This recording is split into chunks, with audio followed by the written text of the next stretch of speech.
Hi, it's Dennis Daly. I've posted over 100 excerpts from some of my more than 250 American montage shows that I did in the 1980s and 90s while at UPI Radio. Recently, I embarked on a fresh series of shows, and here's the first half of one of my new American montage interviews.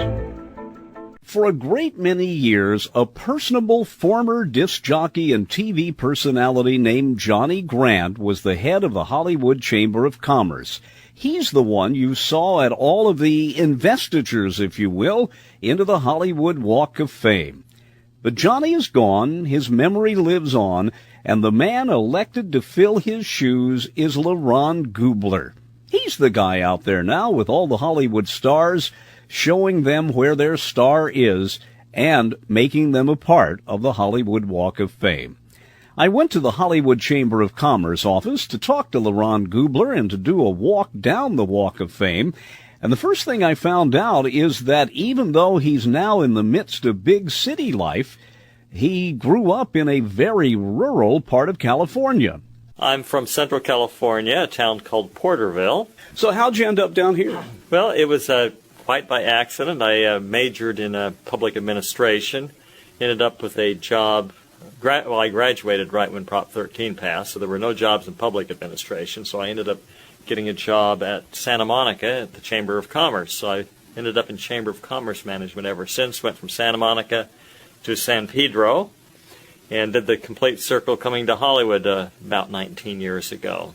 Well, when I first saw you, it was during the time that the legendary Johnny Grant was still alive, and you were his right-hand man. I was going out for UPI doing all the, I call them investitures, where somebody is given a star on the Hollywood Walk of Fame.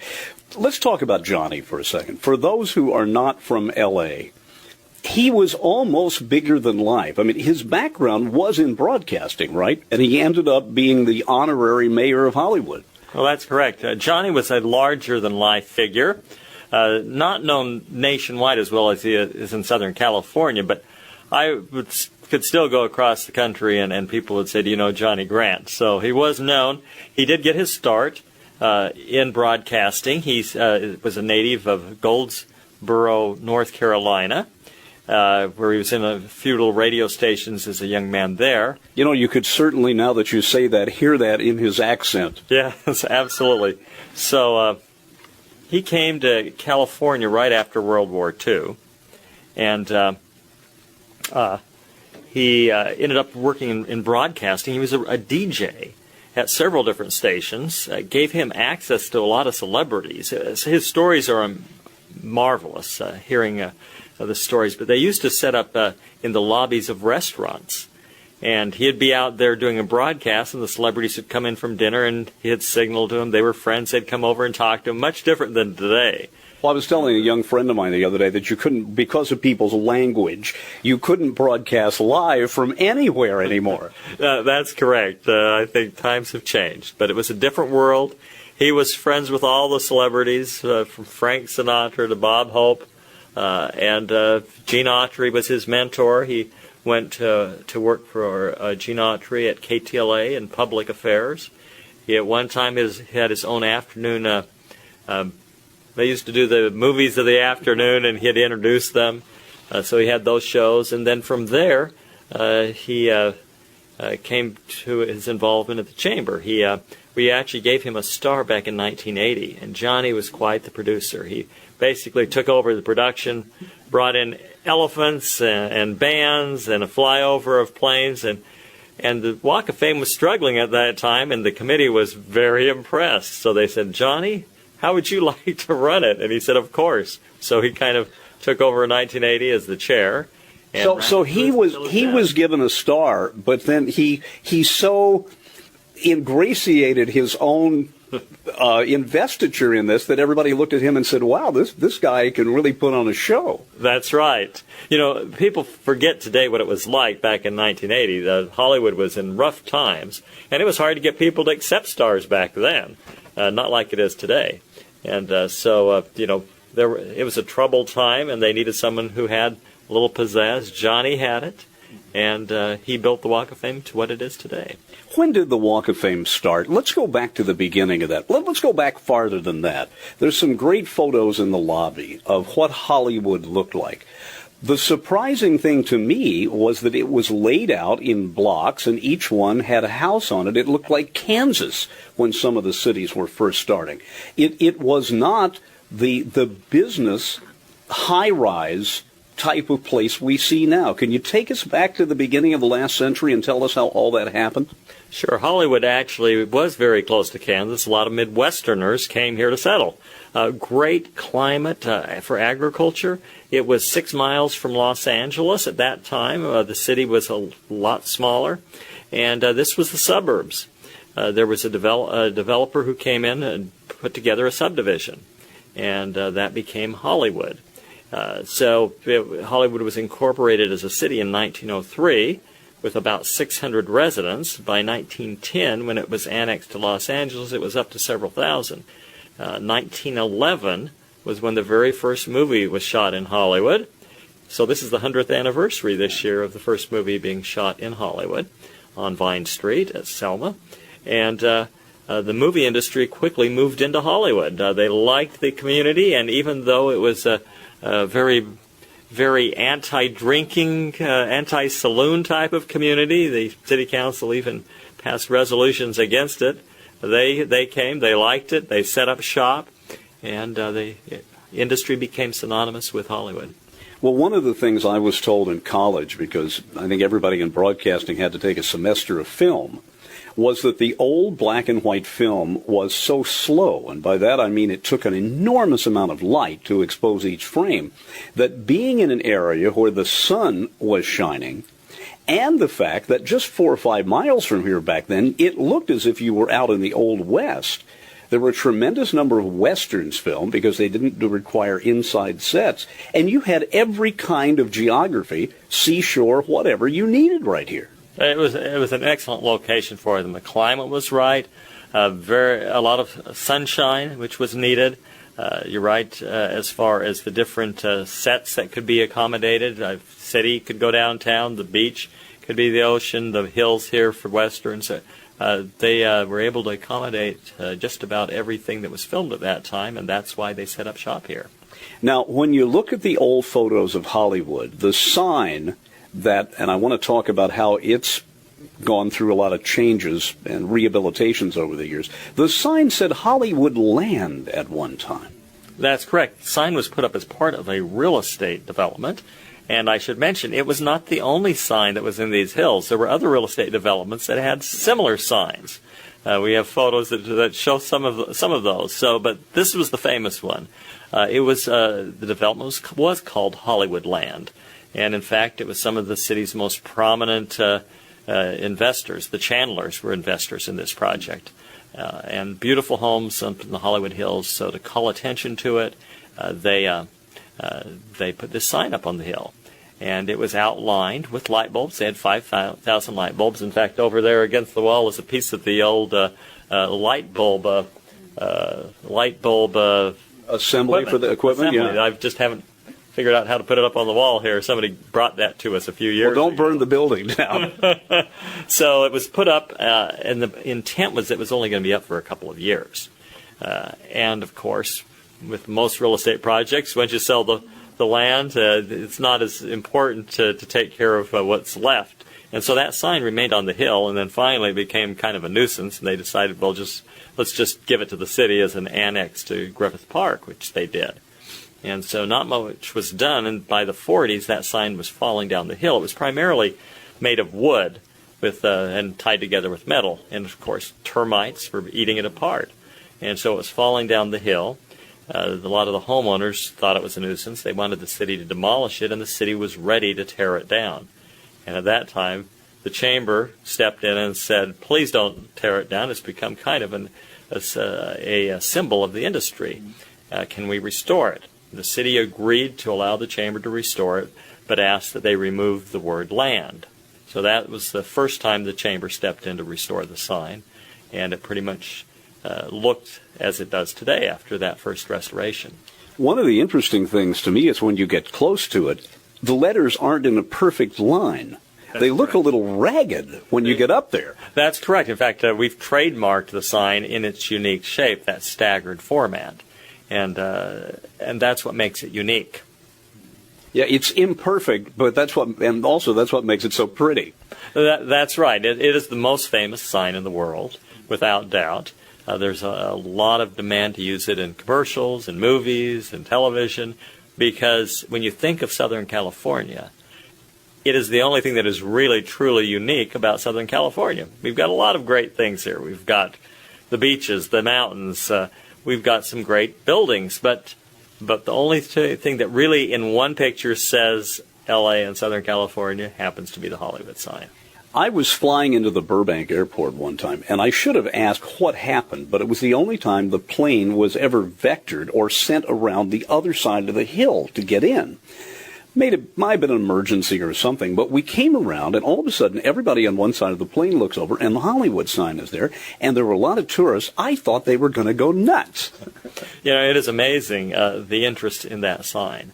It's really a great thing that we stepped in and saved the sign. People could not imagine letting that sign fall down or not be in good state of repair. But the fact of the matter is everybody wants to get close. And in fact, it's created some problems, major issues currently, if you've been following the news. The residents in the hills are up in arms because with the increase in tourism, some of the streets up there under the sign have become almost impassable because of the tourists. We try to encourage the tourists to take their pictures down here from Hollywood Boulevard, where there are some good viewing areas. I would tell people my favorite spot is Hollywood and Gower, which seems to look right up onto the sign. That's right. There's some great locations. Hollywood and Gower is very good. Hollywood, where it crosses the freeway, gives a pretty unobstructed view as well. And Hollywood and Highland at the west end, they framed the sign through the architecture on purpose, and it gives a great view from the western end. Now, you say it was rehabilitated. It had to be fixed again in not too many years back, did it not? Well, in the 70s, it had actually, again, pretty well become very bad, in very bad condition. In fact, a photo here on the hill, or on my wall, a photo on the wall kind of shows the condition. If you look at the photo at the top, that was the condition of the sign. Both letter O's are either gone or going. Yeah, it's pretty bad. And at that time, the chamber again stepped in and did a campaign to completely rebuild the sign to modern standards. So they removed the sign from the hill. As you can see that photo, you can see the sign disappearing when they took it down and the new sign taking shape. So they actually found sponsors, and on this photo you can see who sponsored each letter. Everyone from Alice Cooper to Andy Williams, that paid $27,000 apiece to raise the money to rebuild the sign. So it's now built with steel pylons and deep in concrete and sheet metal front onto it. We have a trust that maintains the sign, that sends engineers up there every year to check its condition. So it's going to be there for a while. It'll be there for a while. So despite earthquake movies and things of that nature, the sign should stay on that hill no matter what. LeRon, I couldn't go much further here without mentioning the name of an actress named Peg Entwistle. Yes. Could you tell us that story? Well, Peg Entwistle was an aspiring starlet, came to Hollywood, as many others, to be discovered. And unfortunately, as so many people found out, it was hard breaking into the industry. And she became very discouraged and committed suicide. She's the only person who actually jumped off the Hollywood sign and died. And it's my understanding that the day after she died, they sent her a letter hiring her for, or offering her employment in one of the movies if she just held out a little bit longer. It's one of those great Hollywood day late and dollar short stories. Mr. Gubler, let's move on now to something that I'm sure is your big baby here, if you will. And I do want to talk about the other things the Chamber does, but that is the Walk of Fame. How did the idea for that get started? Well, the Hollywood Walk of Fame, there's a lot of legend to it and things that we don't know for sure, even though it's not that old. It's only 50 years old. We celebrated its history last year, that occasion. But we have pieced together quite a bit. The person who is credited with the original idea was the chairman of the board at the time in 1953, a man named E.M. Stewart, who was the general manager of the Broadway department store in Hollywood. I only recently learned of that. And at the time, they were, this was after the war. The GIs had come back. They were moving out to the suburbs. And Hollywood was struggling a little bit, and they were trying to say, well, what could we do to bring in the tourists? They come here looking for stars, and they don't see stars. So let's give them stars, was his idea. And he set up a committee to kind of flesh out the idea to create a walk with stars embedded in it. Now, where did he get that idea? I have some suppositions. There was a very famous hotel called the Hollywood Hotel, which was at the corner of Hollywood and Highland. And it was a place, where a lot of celebrities gathered. And in their dining room, they actually, on the ceiling, had stars painted with the names of celebrities in it. Those stars look extremely similar to the stars on the Walk of Fame. So it's my guess that was the origin of the idea for the stars in the sidewalk. Have they always had the same design since the beginning? They have. However, the beginning design was not always what it is today. They went through some various conceptions for the stars, and one of the ones that they were going to go with would have had caricatures of the honoree in the middle, similar to what was done down at the Brown Derby. Fortunately, they did not adopt that plan. It would have been a nightmare trying to do that with the stars. Well, beyond that, I would think it's difficult enough to come up with something simple, although lettering isn't all that simple, that is going to stand thousands of people walking on it. There were a lot of issues that had to be decided on. What was the material that they were going to use? How could you come up with material that would be easy to replace, easy to remove, since they were putting in placeholder stars? What would the color be? In fact, the original color was going to be yellow and blue, not black and coral. The man who was the most powerful man in Hollywood at the time was a man named C.E. Toberman, who was Mr. Hollywood. And he had just built a state-of-the-art building at the corner of Hollywood and Highland, which was the first Federal Bank building. And he thought that the blue and yellow color would clash with his new building. So he told them that it would not be blue and yellow. And so that's when they went with the black and coral. Then as far as the material, they went with terrazzo because it had a nice look to it, and it would be easy to lift up and replace. Of course, we have subsequently learned that it's difficult as far as a material because it's also slippery when terrazzo gets wet. So we always have issues with people slipping on the Walk of Fame, but it has become a historic landmark. You cannot change the material, so we're stuck with terrazzo, and we work with that as our material.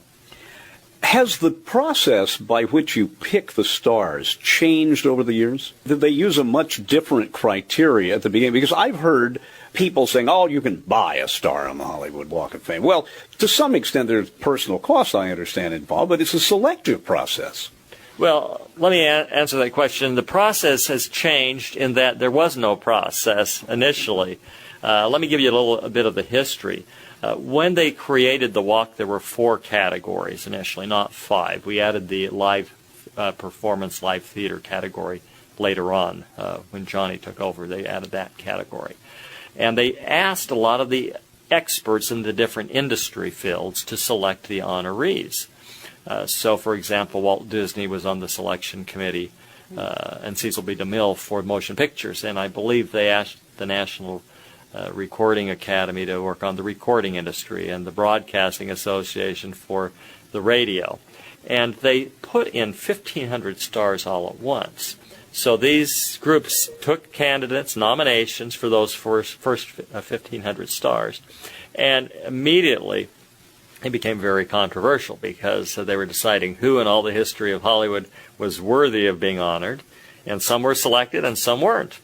And there were controversies surrounding some of the ones selected. There were lawsuits, in fact. Charlie Chaplin did not get selected, and there was a lawsuit related to that held it up. He later did get a star, but not initially. And if you can recall, back in the 1950s, Charlie Chaplin was considered to be a sympathizer. It's a persona non grata. That's right, persona non grata, and also his moral character was in question at times. So he did not get selected initially.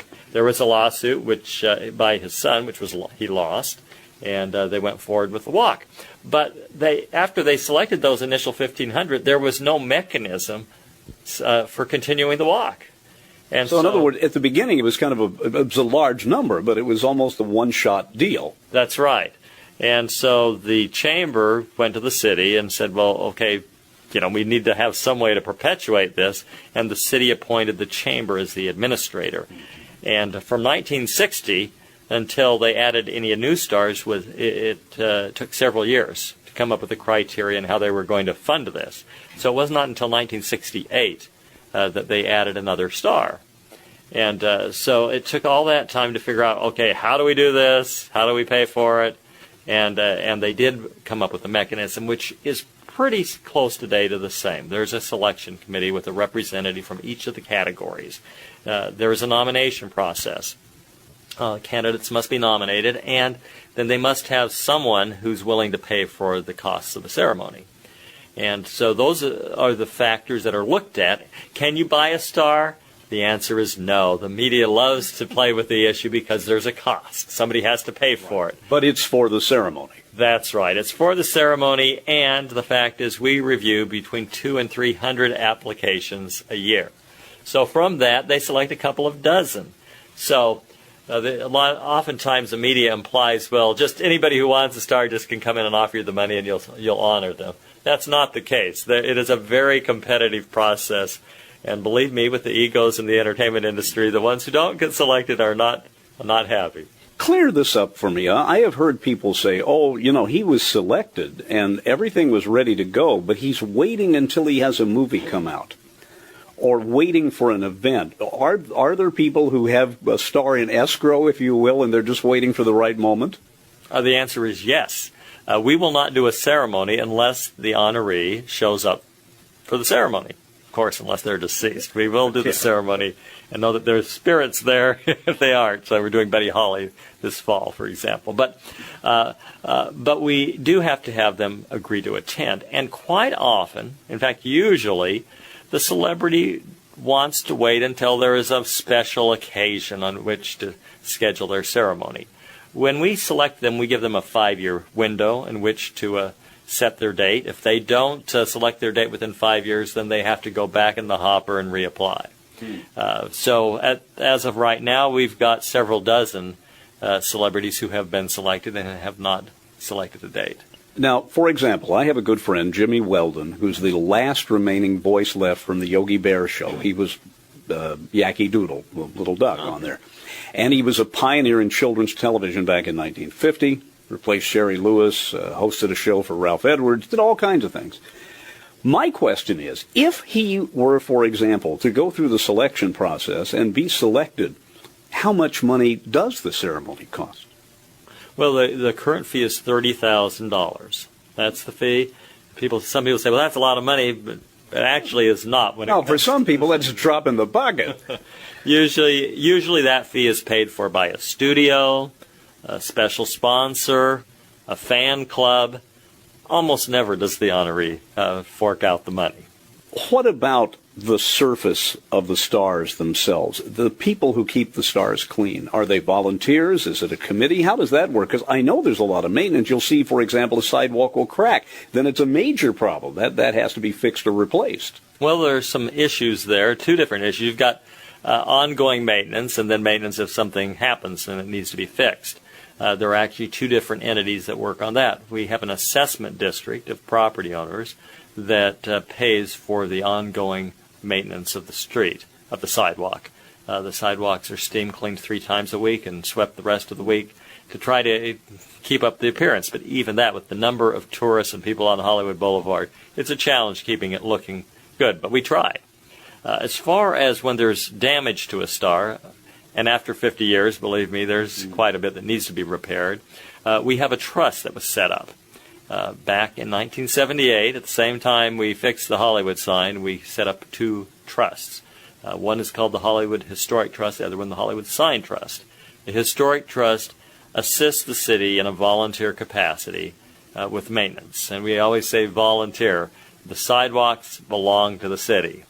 And there's always these issues of liability. If somebody slips on the sidewalk, people start pointing fingers. And the fact of the matter is, we have no control over the sidewalks, but we do help when we can with the maintenance. So the trust does part of the money that goes for each ceremony goes to the trust, which goes into a fund that they use to do repairs. Now, currently, the repairs are much beyond what the trust can do. So we've been working with the city for several years to try to come up with a plan to do major repairs on the boulevard, which hopefully we are going to be seeing in the next few months. It's been a major undertaking, much more complicated than I ever thought, to try to work through this, to get permission and to get approval of everybody and concurrence so that we can make these repairs. So we're going to be doing major repairs on the boulevard. When the first 1,500 were put in half a century ago, were they all on Hollywood Boulevard? No. The walk is on two different streets, primarily on Hollywood Boulevard, but the other major street is Vine Street. And so they're all on those two streets. The second half of this interview is also posted here on YouTube. I'm Dennis Daly.